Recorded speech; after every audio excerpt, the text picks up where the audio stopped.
एक शेर हिरनी का शिकार करने के लिए उसका पीछा कर रहा था।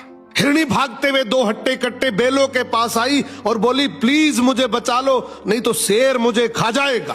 काला बेल और सफेद बेल बोला, तुम चिंता मत करो, हम शेर को देख लेंगे। जैसे शेर वहां पहुंचा उसने कहा, ये मेरा शिकार है, तुम दोनों यहां से हट जाओ। काला बेल बोला, ये हमारी दोस्त है, इसलिए हम तुम्हें इसे कभी नहीं खाने देंगे। शेर बोला, तुम गलत कर रहे हो।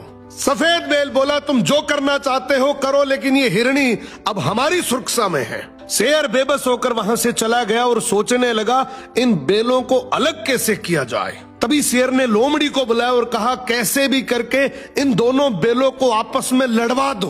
तू एक बार इन दोनों को अलग करवा दे, फिर मैं एक एक करके दोनों को खा जाऊंगा। लोमड़ी बोली, जी हुजूर, अभी जाती हूँ। सबसे पहले लोमड़ी सफेद बेल के पास गई और बोली, मैं तुम्हें एक बात बता रही हूँ, आगे मत करना।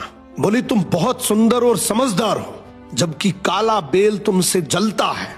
फिर लोमड़ी काले बेल के पास गई और बोली, तुम इतने हट्टे कट्टे, इतने ताकतवर हो, जबकि सफेद बेल कहता है कि हम दोनों शेर से इसलिए बचे हुए हैं क्योंकि मेरे में समझदारी है, वरना शेर कब का ही हमारा शिकार कर लेता। ये तो गलत बात है, मेहनत तो तुम ज्यादा करते हो और सारा क्रेडिट वो ले रहा है। अब धीरे धीरे दोनों बेलों में लड़ाई शुरू हो जाती है और एक दिन ऐसा आया कि दोनों ने अलग अलग रहने का फैसला कर लिया। इसी बात का फायदा उठाकर शेर सबसे पहले काले बेल के पास जाता है, उसका शिकार करके उसको खा जाता है।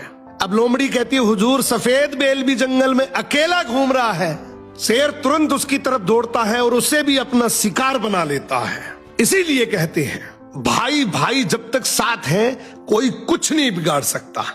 और जैसे ही एक दूसरे से अलग हुए, हर गली नुक्कड़ पर ऐसी लोमड़ियां बैठी हैं जो उस अकेलेपन का फायदा उठा सकती है।